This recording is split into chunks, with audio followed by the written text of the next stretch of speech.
नमस्कार, आप देख रहे हैं जेके 24/7 न्यूज। मैं आपके साथ राजेश कुमार। वक्त मुद्दे की बात, और मुद्दे की बात में आज चर्चा फिर से कोरोना की एक बार करेंगे, क्योंकि थोड़ी सी राहत सोमवार मंगलवार को मिली थी, लेकिन आज केस फिर से 3,82,000 से ज्यादा सामने आए हैं। लेकिन चिंता की बात है कि 3,500 से ज्यादा मौतें भी हुई। लेकिन एक खुशी की बात जो एक हमें तसल्ली दे सकती है, खुशी दे सकती है, वो ये कि पिछले 24 घंटों में 3,38,000 से ज्यादा मरीज देश के अंदर कोरोना को हराकर ठीक हो चुके हैं, जो हमें तसल्ली देती है। लेकिन इन सब के बीच जो है, हमारे सुप्रीम कोर्ट हो या हमारे हाई कोर्ट हो, वो सरकार की कार्रवाई को लेकर चिंतित हैं। वो सरकार को साफ तौर पे बोल रहे हैं कि आप आंखें बंद करके लोगों को मरता हुआ देख सकते हैं, लेकिन सुप्रीम कोर्ट और हाई कोर्ट ये बर्दाश्त नहीं कर सकता। चिंता है, क्योंकि जिस प्रकार से पेशेंट तक ऑक्सीजन नहीं पहुंच रही है, बेड नहीं मिल रहे हैं, लोग हॉस्पिटल के बाहर मर रहे हैं, उसको लेकर कहीं ना कहीं चिंता है। और ये चिंता सुप्रीम कोर्ट, हाई कोर्ट के साथ साथ इस देश की पूरी आबादी के अंदर है। लेकिन उस पर भी बातचीत करें।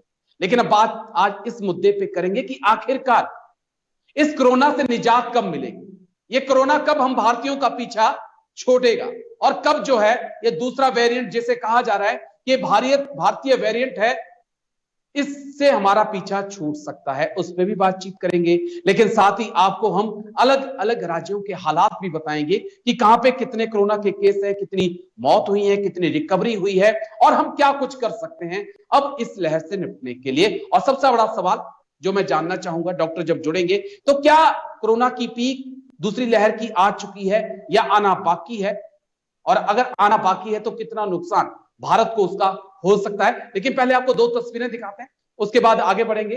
तो दो तस्वीरें आप देखिए। इससे पहले बड़ी खबर आ चुकी है, ऑक्सीजन संकट पे सुप्रीम कोर्ट में सुनवाई। बड़ी खबर इस वक्त की, सुप्रीम कोर्ट ने ऑक्सीजन पे केंद्र सरकार से पूछा सवाल, दिल्ली को कितनी ऑक्सीजन आवंटित हुई है। यह बड़ा सवाल जो है पूछा है। आदेश का पालन करना केंद्र की जिम्मेदारी है, सुप्रीम कोर्ट की तरफ से यह सवाल पूछा गया है। आदेश का पालन करने में नाकाम अफसरों पर कार्रवाई की जाए।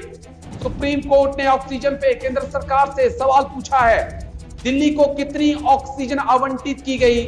ऑक्सीजन संकट पे सुप्रीम कोर्ट में सुप्रीम सुनवाई इस वक्त चल रही है। सुप्रीम कोर्ट के ऑक्सीजन पर केंद्र सरकार से सवाल पूछा गया है, दिल्ली को कितनी ऑक्सीजन आवंटित हुई है, यह पूछा गया है सुप्रीम कोर्ट की तरफ से। आदेश का पालन करना केंद्र सरकार की जिम्मेदारी है, यह सुप्रीम कोर्ट कह रहा है। देश का सुप्रीम कोर्ट, देश के हाई कोर्ट लगातार सरकारों को जगाने की कोशिश कर रहे हैं, क्योंकि कहीं ना कहीं ऐसा लग रहा है कि सरकारों ने आंखें बंद कर रखी है।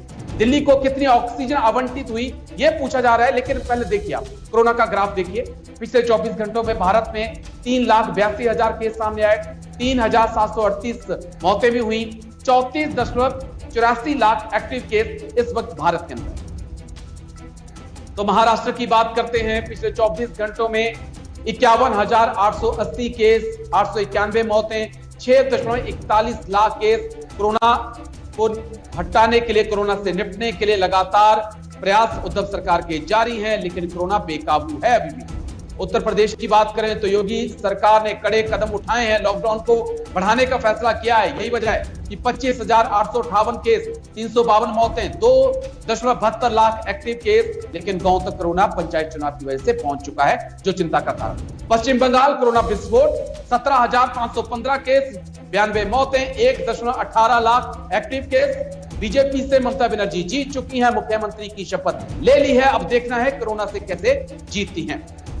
दिल्ली के मुख्यमंत्री अरविंद केजरीवाल का दिल्ली 19,953 केस हैं, 338 मौतें हो चुकी हैं, 91,290 केस हैं। ऑक्सीजन की महामारी है और कहा जा रहा है कि केंद्र की जिम्मेदारी है। पंजाब की बात करते हैं। पंजाब, कैप्टन अमरिंदर सिंह का पंजाब, 7,601 केस सामने आए हैं, 173 मौतें हो चुकी हैं, 61,935 एक्टिव केस है। कोरोना का पीक की तरफ जो है पंजाब भी बढ़ता हुआ नजर आ रहा है। लॉकडाउन का फैसला कैप्टन अमरिंदर सरकार ने ले लिया है।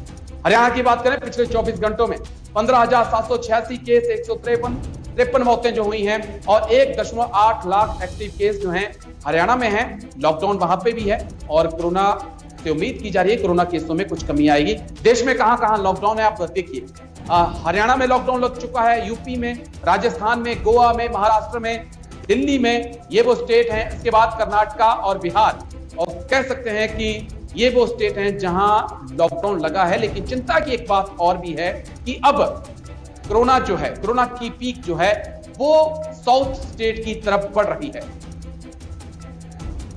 तो ये वो कोरोना के आंकड़े थे जो हमने आप तक पहुंचाए हैं। कहां कहां देश में हालत खराब है वो भी आपको समझाया है। लेकिन डॉक्टर दीपक साहू एक बार मेरे साथ फिर से जुड़ चुके हैं।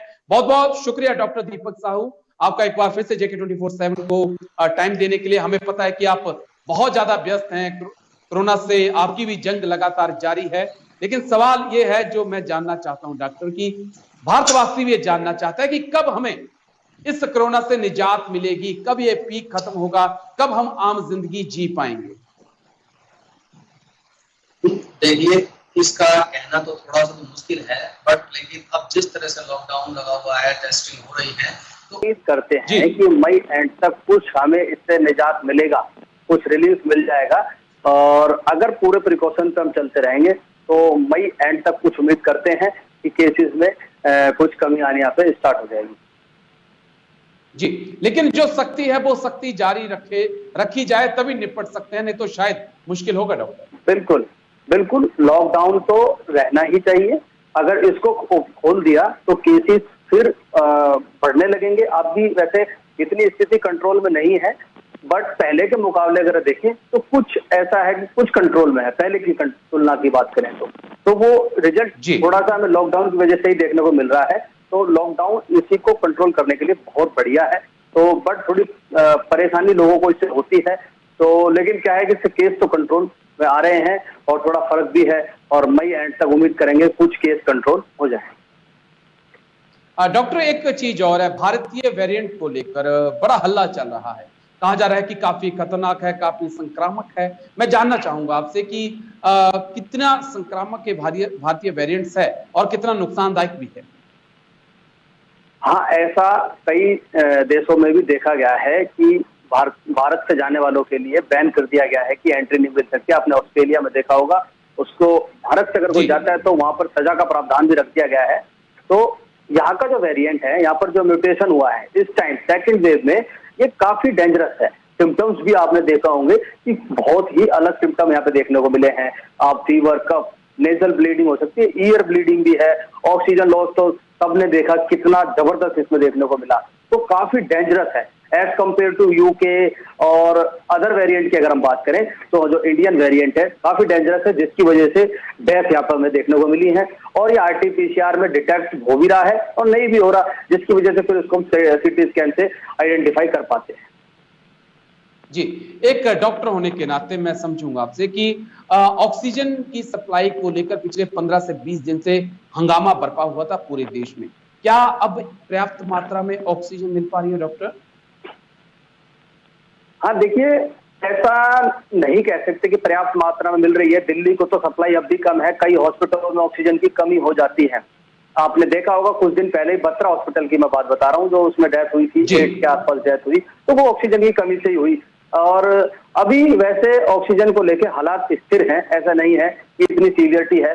अब तो मैं अगर आपको बात बताऊं तो अब मेरे पास भी बेड्स के लिए कॉल जो है इतनी नहीं आ रही जितनी पहले दुर्घटना थी कि ऑक्सीजन 80-60 पे डेथ हो रही थी।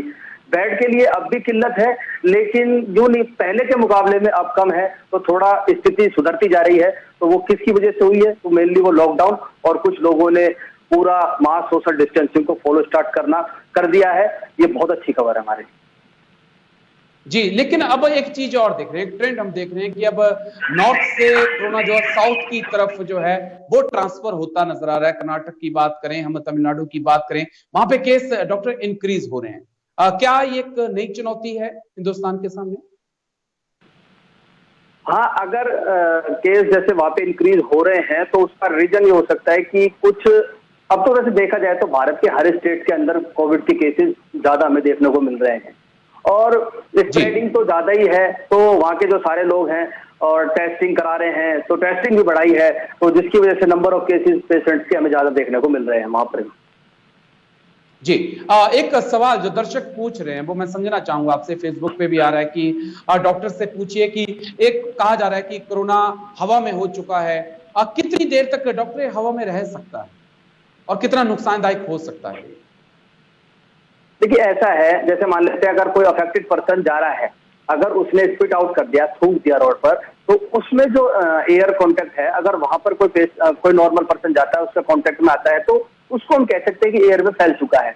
अगर हम बात करें, जैसे अगर कोई भी पेशेंट है तो वो अपना जो भी वॉशरूम वगैरह यूज करते हैं तो उस पेशेंट में वहां पर भी उस कांटेक्ट, उस दायरे में भी जो है एयर कांटेक्ट में अगर कोई पेशेंट, कोई भी नॉर्मल पर्सन अगर आए तो उनको इन्फेक्शन होने के चांस हो जाते हैं। तो एयरबोर्न उस कंडीशन पे हम कह सकते हैं कि एयर से हो सकता है कि अगर वहां पर किसी ने स्पिट आउट कर रखा है, स्पटम वहां पर जो है वो पड़ा हुआ है और वहां पर किसी का कांटेक्ट हो जाए तो उसको हम एयरबोर्न कह सकते हैं। अदरवाइज जैसे इतनी स्प्रेडिंग नहीं है, लेकिन पेशेंट की वजह से वो एयरबोर्न हो सकता है, किसी नॉर्मल को अफेक्ट कर सकता है। जी, नॉर्मल को कर सकता है, लेकिन डॉक्टर एक चीज और पूछनी है, क्योंकि केसेस जिस प्रकार से बढ़ रहे हैं वो हमने अब देखा है कि यंग जनरेशन इस वक्त काफी चपेट में आई है। कहा जा रहा था कि जो 20 से 40-50 साल के बीच के हैं उनको काफी इफेक्ट हुआ है, इस बार काफी लोग संक्रमित हुए हैं, इसके पीछे का कारण? देखिए ऐसा है, अभी देखा था कि सबसे ज्यादा अफेक्टेड हुए हैं, हमने देखा कि भाई 18 से अबव जो थे वो फर्स्ट वेव में इतने अफेक्टेड नहीं थे, लेकिन सेकंड वेव में वो सबसे ज्यादा अफेक्टेड हुए। तो इसके पीछे क्या रीजन है? तो हम देख सकते हैं कि जो म्यूटेशन हुआ, जो वायरस था उसके अंदर अलग अलग म्यूटेशन हुई, जिसकी वजह से एडल्ट के अंदर ऑक्सीजन लेवल लॉस हुआ और डेथ भी हुई। मेनली तो यही रीजन था, इसको अफेक्ट हुआ।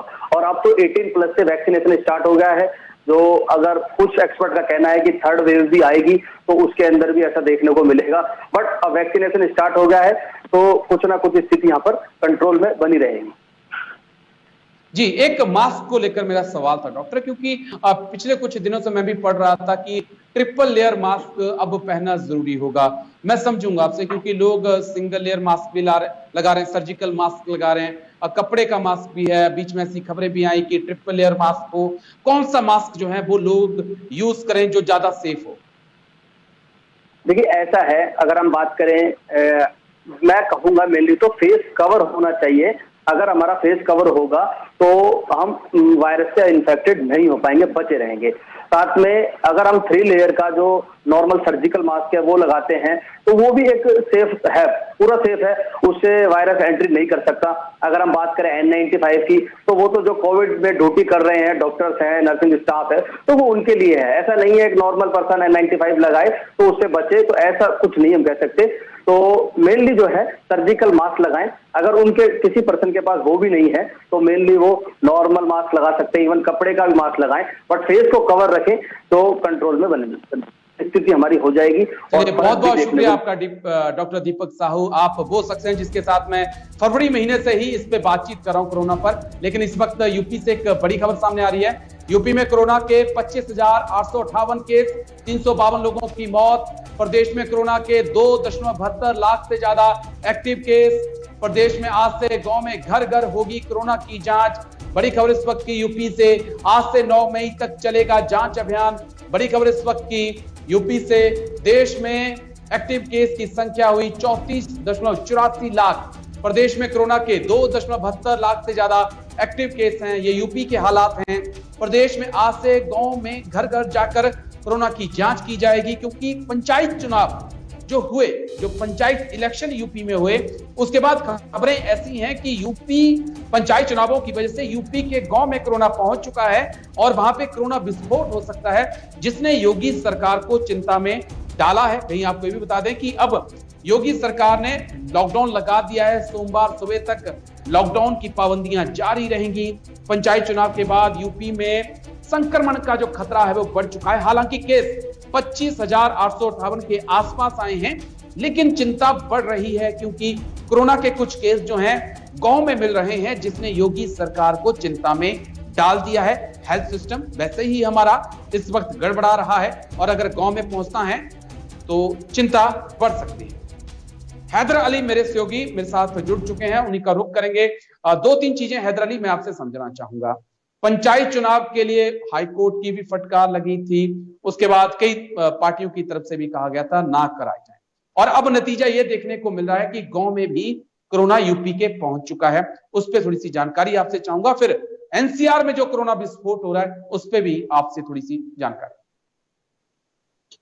राजेश, बिल्कुल जिस बात का डर था अब वही होने वाला है। ये जो लाचार सिस्टम है और इसकी जो लापरवाही थी वो अब देखने को मिलेगी। वो इसलिए क्योंकि हाई कोर्ट ने कहा, तमाम संगठनों ने कहा, तमाम सामाजिक लोगों ने कहा कि पंचायत चुनाव इस वक्त नहीं करवाना चाहिए, लेकिन ना ही उत्तर प्रदेश इलेक्शन कमीशन माना, ना ही सरकार ने संज्ञान लिया। और नतीजा ये हुआ कि कई जगहों पर प्रधान तो जीत गए, लेकिन उनको जीत का सर्टिफिकेट मिलने से पहले ही उन लोगों की मौत हो चुकी है।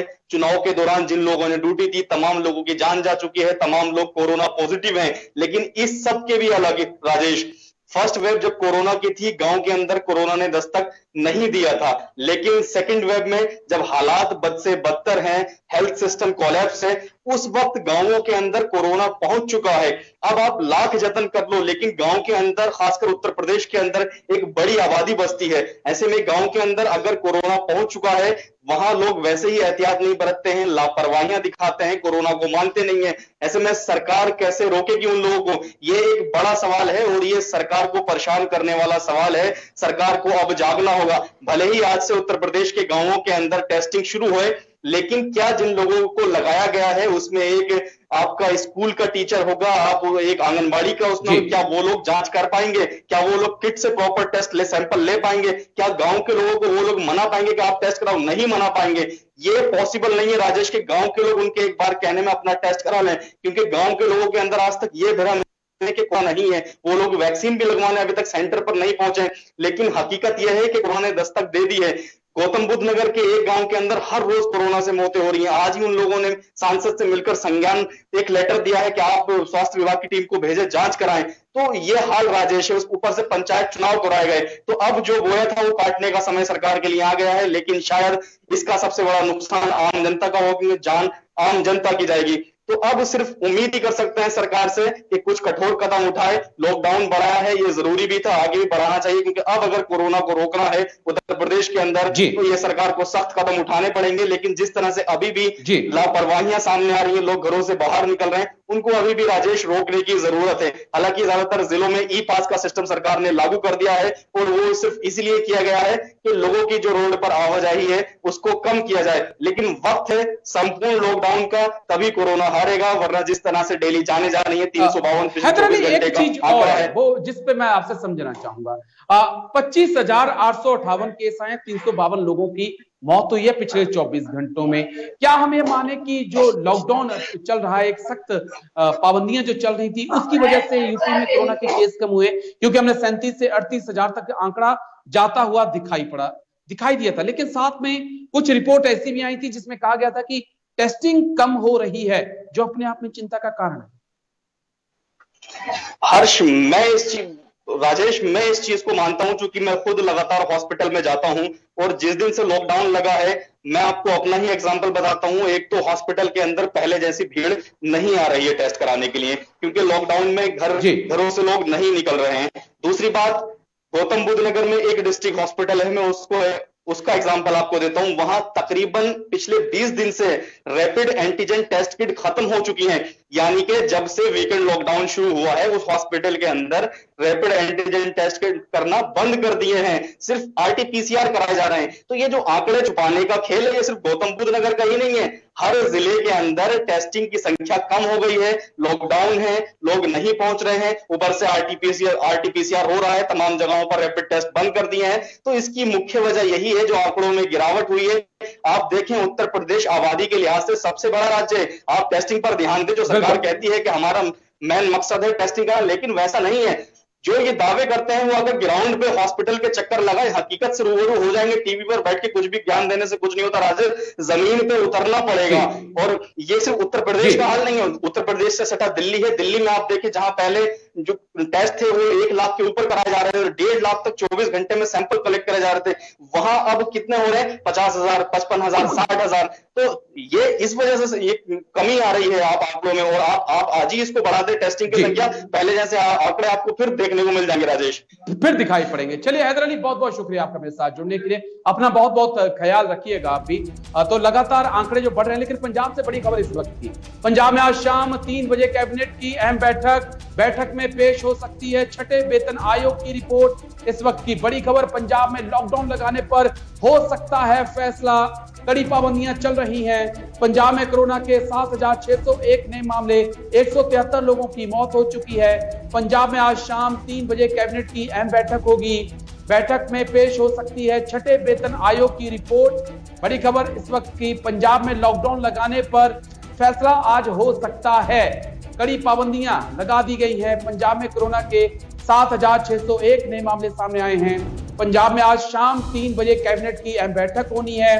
कैबिनेट की बैठक में कई फैसले, वेतन आयोग पर भी फैसला हो सकता है, या संपूर्ण लॉकडाउन लगेगा नहीं लगेगा उस पर भी फैसला आज हो सकता है। पंजाब सरकार, कैप्टन अमरिंदर सरकार ले सकती है, लेकिन हालांकि कैप्टन अमरिंदर सिंह ने कई पाबंदियां जो हैं वो पंजाब में लगा रखी हैं, जो एक तरह का लॉकडाउन है, लेकिन संपूर्ण लॉकडाउन लगेगा नहीं लगेगा इस पे अभी भी कैप्टन सरकार असमंजस में दिखाई पड़ रही है।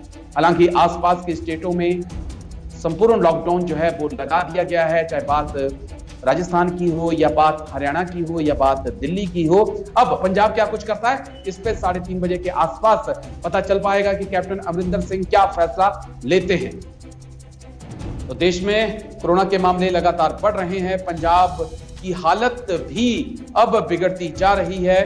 पंजाब में भी कोरोना के 7,601 के आसपास मामले सामने आए हैं, 173 लोगों की मौत हुई है, और ब्रिटेन का जो वेरिएंट है वो सबसे ज्यादा पंजाब में पाया गया, जिसके बाद आज कैप्टन अमरिंदर सिंह कैबिनेट की बैठक करेंगे, जिसमें कई फैसले लिए जा सकते हैं।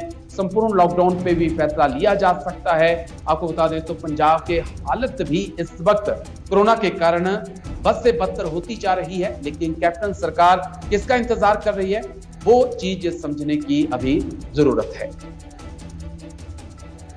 तो क्या आज पंजाब में संपूर्ण लॉकडाउन लग सकता है, इसका फैसला भी थोड़ी देर में हो जाएगा, क्योंकि कैप्टन अमरिंदर सिंह जो है कैबिनेट की बैठक लेंगे, मीटिंग होगी, उसमें कई मुद्दों पे चर्चा की जाएगी। उसके बाद हम कोई बड़ा फैसला जो है सरकार की तरफ से देख सकते हैं, क्योंकि पिछले 24 घंटों में 7,601 नए मामले पंजाब के अंदर आए हैं, 173 लोगों की मौत हुई है, जो अपने आप में बताने के लिए काफी है कि पंजाब की हालत जो है वो धीरे धीरे बिगड़ रही है। और अगर अभी कैप्टन अमरिंदर सरकार देर करती है तो शायद और स्टेट की तरह काफी देर पंजाब में भी हो जाएगी। तो दिल्ली से लेके हरियाणा से लेके पंजाब तक हालत काफी खराब है। बात यूपी की करें, बात कर्नाटका की करें, बात तमिलनाडु की, असम की, वेस्ट बंगाल की, या बिहार की, या फिर महाराष्ट्र की, मध्य प्रदेश की, छत्तीसगढ़ की, या फिर राजस्थान की, हर जगह कोरोना की दूसरी लहर ने कहर ढाके रखा है। ऑक्सीजन के लिए हमने लोगों को तड़फते देखा, बेड के लिए लोगों को हमने इस देश में तड़फते देखा है, और कहा जा रहा है कि कोरोना की पीक आने वाली है। और कोरोना की पीक आने के बाद, जैसे डॉक्टर दीपक साहू भी मेरे साथ जुड़े थे, उनका भी ये कहना है कि हो सकता है कि मई के लास्ट तक कोरोना के केसों में थोड़ी कमी आ जाए। तो फिर जेके 24/7 अपने दर्शकों से आखिर में एक बार फिर से अपील करता है कि आप सोशल डिस्टेंसिंग का पालन जरूर करें, हाथों को सैनिटाइज करें, और भीड़ भाड़ वाली जगह पर जाने से बचें, और कोई समस्या होती है तो ही हॉस्पिटल में जाएं, क्योंकि हॉस्पिटलों में भी जाने से इस वक्त डर लग रहा है। तो मेरे साथ इतना ही। देश और दुनिया की खबरों के लिए बन रही